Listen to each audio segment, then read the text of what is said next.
welcome back to another episode of The Trading Room. A little bit of a different one today. That is the police.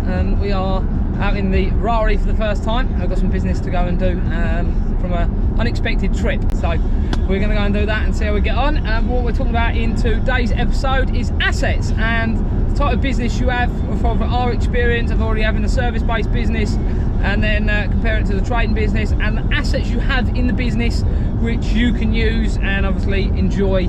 Is the main idea. So when we had the tree salesman company, you had a lot of machinery, as in chippers, diggers, plant, and then obviously you had trucks as well, vehicles, different bits like that, 4x4s, and they were great fun if you enjoyed that and off-roading and that type of big heavy equipment, especially if you jump into forestry and stuff. So it is great fun if you enjoyed that. But for as you can tell, if you haven't jumped on our car channel, we enjoy driving cars, working on them, and like I say, driving them on trips, don't we? Yeah, big thing, yeah. Driving them, yeah. That's an asset that obviously that we can kind of put through as a trading asset, as well as then the camera gear and computer stuff that we film off of for trading content such as this, and then obviously it does get used as making content that we think is fun. So that is what we're kind of going on with this, as in, what do you think, Jack? What would you kind of put into that, as in, that's why I think I like the trading more. It fits what we want to do as our lifestyle, where it gives us assets, as in like the computers and the technology side of things that we've got. The biggest thing for trading is the freedom, and that's what you think a business is going to do. We was like, we'll grow it to this point, someone run it, easy peasy, step away. And then you're looking at the other boys that are doing 4 or 5 million a year, and they're like, no, it's no different to what you got, just on a bigger scale, all the same problems. So that's why we was like, right, okay, we'll step away from the service-based business, and then obviously crack on to the trading more. Obviously I've been trading for probably 6.5 years before we shut the business. Well, before we shut the business down, and now we're 6 months in with the trading and the clothing, the content. So yeah, again, it's trying to line up. Well, what do you do every time? Always like cars, like being with cars, like doing stuff with cars. So it's like, okay, how can we make a business that rolls around that and intertwines that? And the trading does that well.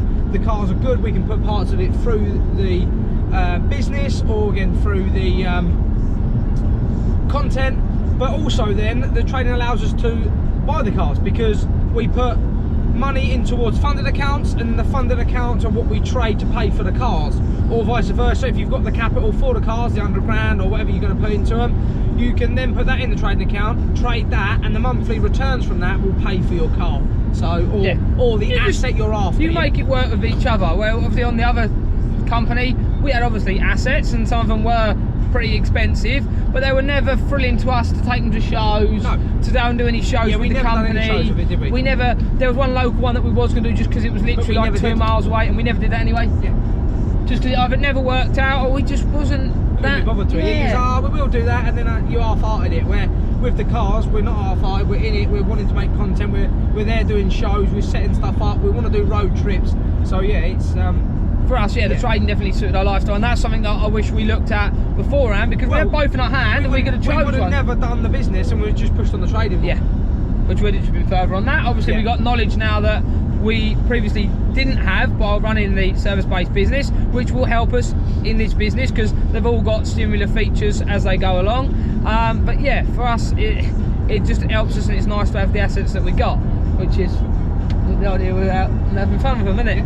And that's where everyone wants to get, I suppose. It's like having the freedom that you can do what you want when you want, as well as buy what you want and use the money and assets, and then also learn what you want. Do you know what I mean? I'd like to get into a motorsport and jump and do different bits, so it's nice to have the time, once you get the trading, once you've done that couple of years hard work of learning and getting strategies and understanding it all and getting your emotions under control, and then you can actually really go, right, okay, now I've put my time into that, I can now get the time back, because that's what that allows you to do, where you kind of get this similar thing with the business, but it's still quite hard, because you've still got, even though you've got a manager, you've still got to manage them, and there's still things that you have to do. Trading is still the same, but you don't need it to grow. The scaling's so much easier. Oh yeah, funded accounts are a dream. Even if we went funded accounts, I'd go different routes. I'd find family members and go, right, I'm willing to give you 10% and I'm going to make 30-40% of the money a year, and then that's how you roll it. Because obviously a lot of us have got family members that have got 50, 100, 150, 200 grand sitting in a bank doing nothing, earning 0.1%. Well, you think even if you sit there and go, oh, actually I haven't, they have got money somewhere. It's unbelievable how much you've been. We've started realising that family members have got quite a lot of. Possibly picking up speed a little bit. Yeah. Yeah. You want to keep down the 115 kilometres, don't you? Yeah. So yeah, just the Ferraris in kilometres at the minute. Yeah, I've got to get it changed over. Yeah. So yeah, it's a thing. A bit weird doing it in here, isn't it? Yeah, it's different, isn't it? Yeah. So that's where we're off to. We're going to go. We're at the Liddon Hill Raceway. Which we're racing there. One of the lads that we got doing content for us is here as well. So we're going to speak to him about one thing, but we're actually here to look at or speak to one of the racing crew.